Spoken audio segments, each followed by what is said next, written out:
The only difference I would say is that the amber light stays on a bit too long. And also, if you just miss it, also if you just miss it, you do minus 200 points. And I think when I went through there, I got minus 200 points, but I think I didn't deserve that. I thought I got through an amber. Just the way the camera's placed. And also, another nice keyboard shortcut is the key C. So when you press C, it puts you into this mode. Some people like it, some people don't. When you turn right, it just puts your mirror up, and you think you might be able to hear a little noise. Can you hear it now? You can. And my guys are a bit upset because they crashed into the bus. Coach, sorry. Now then, and you might notice that that looks like it's really close to the edge, but on the camera, the main camera, it doesn't look like it's really close to the edge. So the mirror and the camera are disagreeing with each other. And when you actually think about it, on GTA things, when you press to see view on the bonnet, the thing you see is the camera placed right in the middle of the screen. But this isn't, because they thought that when the driver sat down, they don't view right from the middle, so they don't see equal. They don't need to be in the middle of the road. They're sitting on the left if you're in the US, and on the right if you're in the UK, for instance. So therefore, they've thought this is a really cool idea, oopsie daisy. They thought this is a really cool thing that we can really make on, really build on, and we've decided to make. Oh, there we go. Put the flashing on. So sorry for that. And also, you might see a couple of bus lanes. You might not always continue. There are problems in the map. I'm not saying there isn't,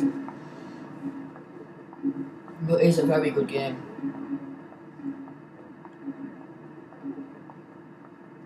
There we go, let's go.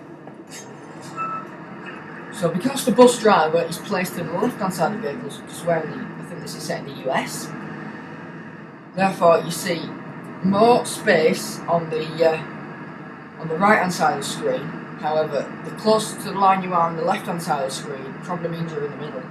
Let's just have a look at the mirrors here. So I think I would be just over the line if I saw this in GTA. Let's just go into this middle lane. But I'm actually not. I'm very close to the outer edge. I think if I go how I would be in GTA, which is probably about this, you'll probably see that I am right on the edge. So it's not too far misplaced, or better placed, but it is good. And you can also skid the bus if you go around a corner a bit too fast. So also you do get that problem, which I don't think is a problem. It just is a bit more realistic. I mean, over braking minus 100 points. So it's a bit more realistic in that way, but you don't get the sound effects for skidding. Just if you've got this view and you skid, you might just be thinking, oh, I'm turning a bit too much, and just go back. But you're not. You're actually doing a drift when you look at this. So if you just listen to this now, can you see that when it changes from gear 4 to gear 5, then it will be really useful, and also the bus sort of fades out even this view with the car in front of you. I won't really concentrate then because it's up to you guys. But also, it's a really, really nice and really, really prestige way of doing things.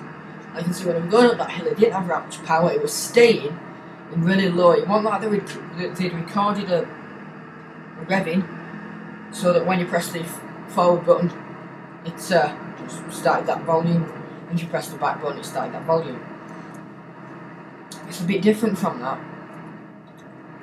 Let's concentrate on this. It's a lot harder to do these little circle things when we're in buses. I always think it's a lot easier if they ever made a car thing for this. See, there we are, skid.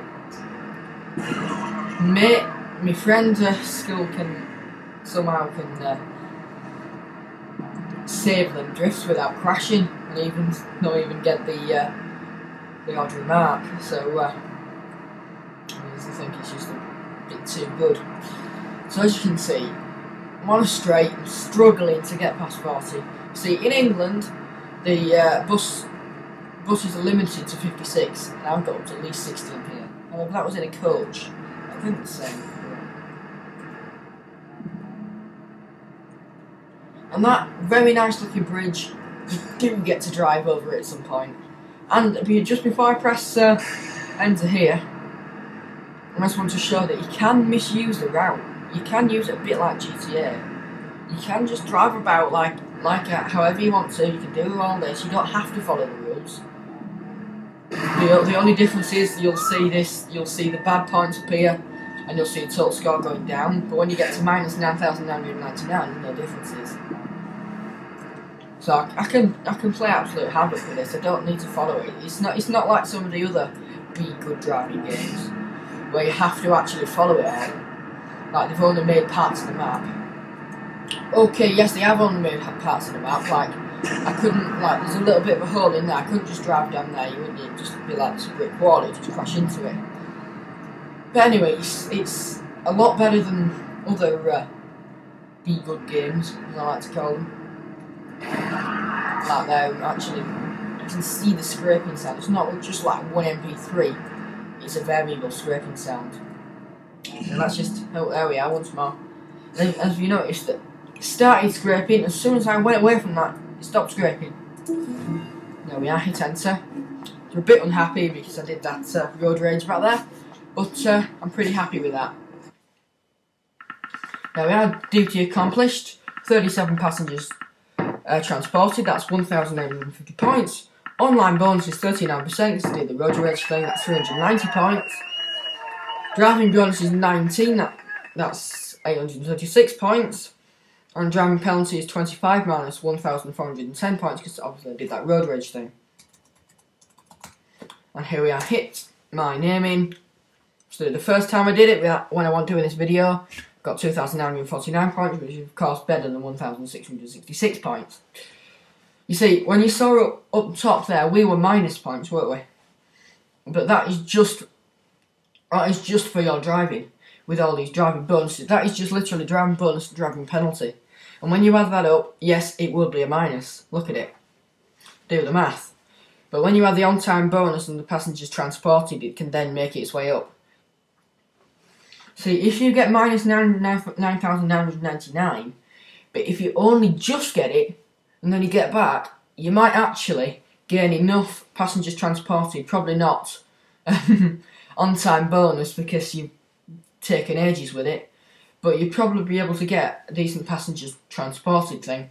And if you've only just hit 9,999, you might be able to get maybe 8,000 or something. I mean, if you did it on this one, we transported all the passengers, that's 1,850 points. So if you kept a tally, see, obviously there ain't enough room for it to go past minus 9,999 points. If you kept a tally of what it was, and maybe it was 10,000, yeah?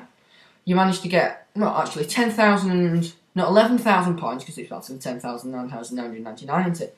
So say if you got 11,000 points, and then come back here to the finish post, because you went off route and you did all these bad things. And you, what was I saying now? You can say lots of different, you might even be able to get that 1,850 back, which might be a bit less than minus 9,999. But if you get minus 9,999, you can go a bit further and do a bit more and get a bit better. So like if you go a lot past 9,999, if you do a good thing, it won't just go down like you're at 9,999. I think it is counting up still, but you don't have that sort of timing to do it.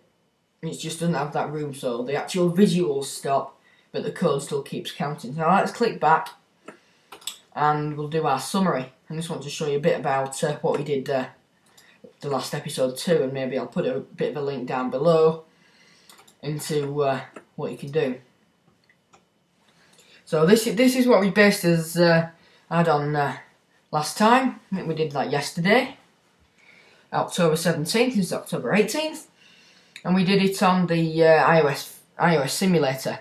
Well, it's a bit about the fact that it's an accessor of Xcode, free. It's all free, including Xcode if you have a Mac. You can browse the web with it, add to the home screen, everything like this. I'm just going to do something really quickly. You can use the keyboard or even click on the keyboard on here. Add that to the home screen.